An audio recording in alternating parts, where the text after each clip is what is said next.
สบายดีมาสุขสุคนเนาะมื้อนี้ก็เป็นมื้อวันที่เก้าพี่น้องวันที่เก้าเดือน2 2026ที่สิงห์บุรีพี่น้องกำลังคึกคักงานมหกรรมบุญสร้างปีนี้พี่น้องจะจัดขึ้นในวันที่9มื้อนี้แหละวันที่16เดือนนี้เดือน2พี่น้องคือว่าเป็นภาพบรรยากาศในเมืองสิงห์บุรีนี่ช่วงนี้คึกคักเลยเป็นพิเศษเนาะเดี๋ยวให้พี่น้องได้เบิ่งเนาะที่ไอ้นกยูนี่คือสวนสร้างนี่อันนี้คือครัวพ่อค้าน้ำหุงเนาะพ่อค้าน้ำหุงเห็นปะน้ำหุงภาพบรรยากาศเห็นปะจะได้เขาจะให้พี่น้องเขามาเบิ่งการฝึกซ้อมสร้างในยะคุณเขียวพี่น้องเพราะว่ามันจะฮอดมือแล้วเนาะมือเปิดแท้มาก็คือวันที่14เดือน2 2026นี่เนาะยังอีก4-5 มื้อเนาะจะเป็นมือแท้มือเปิดและมื้อนี้จะเป็นการฝึกซ้อมสร้างอีกเนาะไอ้นกจะพาพี่น้องเขาเบิ่งการฝึกซ้อมแต่ละรายการให้พี่น้องรับชมเนาะเอาเข้ามารับชมการฝึกซ้อมต่อไปพี่น้องก่อนอื่นก็ให้เบิ่งภาพบรรยากาศแคมป์น้ำพุงก่อนเนาะเขาจะให้พี่น้องได้เบิ่งภาพบรรยากาศสิงห์บุรีพี่น้องนี่อันนี้คือสายน้ำพุงเนาะสายน้ำพุงที่เขาเห็นทางหน้านี่คือครัวขับน้ำพุงผ่านจากกลางตัวเมืองเนาะแต่ว่ามวลชนกับลังไหลเข้ามาบางพองก็เป็นมาฝึกแอบเนาะฝึกแอบแล้วบางพองก็มาเบิ่งอะไรกิจกรรมต่างๆแล้วก็เลาะตลาดที่ว่ามื้อนี้สิงห์บุรีนี่บัดโดพี่น้องคนกำลังคึกคักเนาะเป็นภาพบรรยากาศตามเส้นทางตัวนี้มันจะเป็นเขตบ้านนาไฮเด้อเขตบ้านนาไฮเพราะว่าสวนสร้างสวนสาธารณะสนามหลวงมันอยู่ข้างนี้พี่น้องตัวที่เขาเห็นนี่คือสวนสร้างเนาะสวนสร้างนี่จะมีสร้างนะครับเนาะสร้างเกียมฝึกซ้อมเนาะเกียมฝึกซ้อมแล้วเราจะเอาภาพบรรยากาศการฝึกซ้อมให้ทุกคนได้เบิ่งเนาะโอ้ตอนนี้เพิ่นย่างไปฝึกซ้อมใหญ่อยู่สนามหลวงเนาะเราจะให้พี่น้องได้รับชมตึมเลี้ยวมาทางนี้ก็คือสายน้ำหุงพี่น้องสายน้ำหุงภาพบรรยากาศน้ำหุงพี่น้องจะมีสวนร้านอาหารสายน้ำหุงคือว่าเพิ่มซีซันให้แก่เมืองสิงห์บุรีเนาะจะมีร้านแคมป์น้ำหุงเลยมีตูบเนาะมีหลายตูบแล้วก็มีเรือให้ขี่เรือพลาสติกเนาะเรืออย่างนกเองกับโมโหนะเรือประเภทใดเนาะวันนี้เขาจะพาพี่น้องเขาไปเบิ่งอยู่สวนโมเมนต์อยู่สนามหลวงเนาะในการเอาสร้างไปฝึกแอบย่างอยู่ในสนามหลวงพี่น้องไปเบิ่งกันเลยตอนนี้แม่นกำลังเอาสร้างมาฝึกซ้อมอยู่สนามหลวงซ้อมเราจะเป็นไม้ตัวนี้จะเป็นคือพุงหรือว่าคือคำก่อนเนาะจำนวน50 ตัวพี่น้อง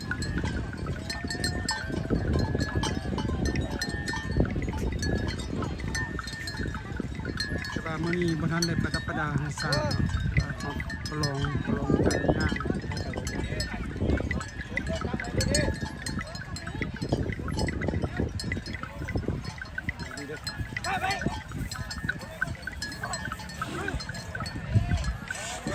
มันตัวก็ดื้อนิดนึงตัวก็ดื้อนิดนึง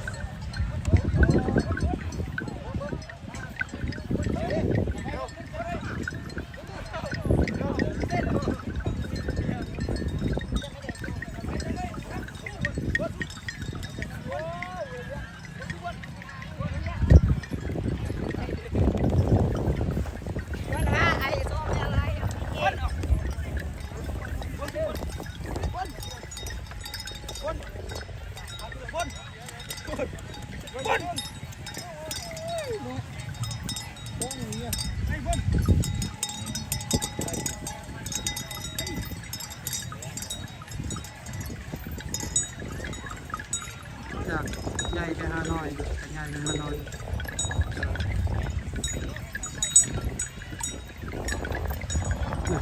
ล่าสุดก็มีพี่น้องล่าสุดก็มี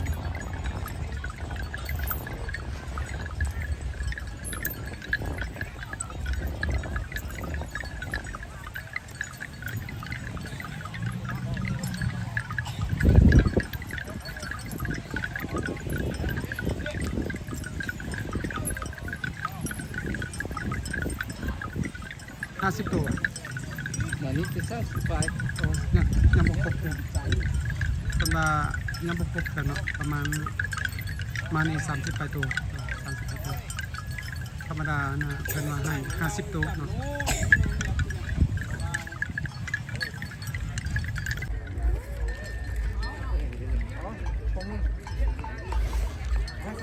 จับเอาจับเอาเก็บเอาบ่ขอบใจเลยขอบใจเฮ้ยขอบใจงั้นขอบใจขอบใจเฮ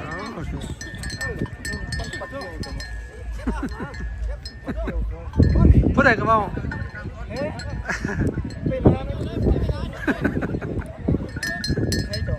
ฮะเล่นจานมาแม่นไอ้นกเขาเบิ่ง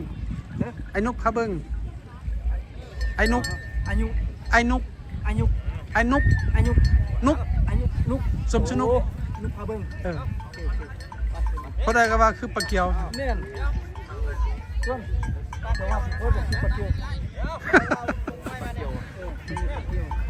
ปลาเกียวนั่นเราเบิ่งไว้มามันบริกินเพื่อนเนอะเอาว่าแอดคือกับปลาเกียวว่าสิเนาะตอนนี้กำลังจะฝึกซ้อมสร้างอยู่ที่สนามหลวงสบายดี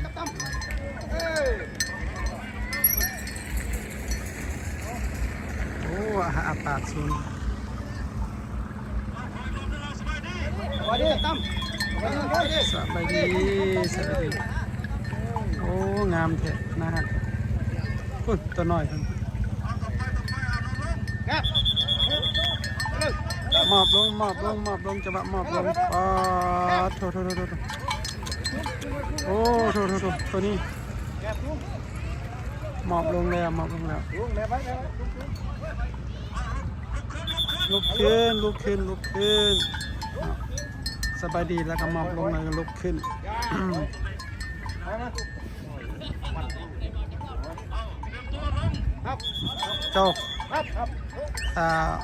เจ้าของมันลงเนาะลงจากลังสร้าง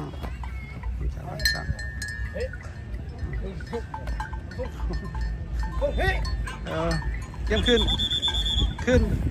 ลังสร้างเนาะขึ้นลังสร้าง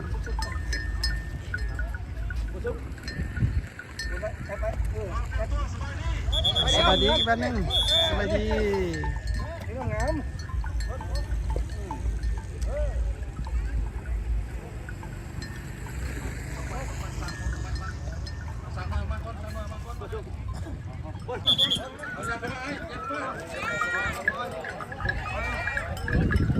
มอบดอกไม้เต็ม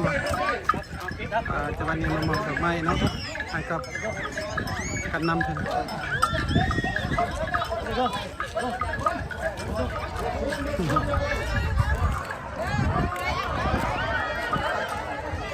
เป็นการทดลองเนาะเป็นการทดลอง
การนี้มันรายการพาสร้างลำวงเนาะลำวงสามัคคีกับสร้างพี่น้อง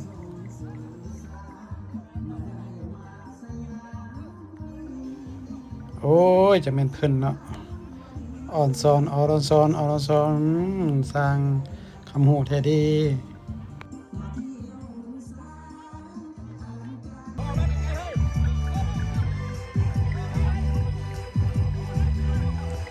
รายการนี้เนี่ยมันใส่งวงเนาะใส่งวงจับทุ่งแล้วก็แกงให้มันไปตามจังหวะของเสียงเพลง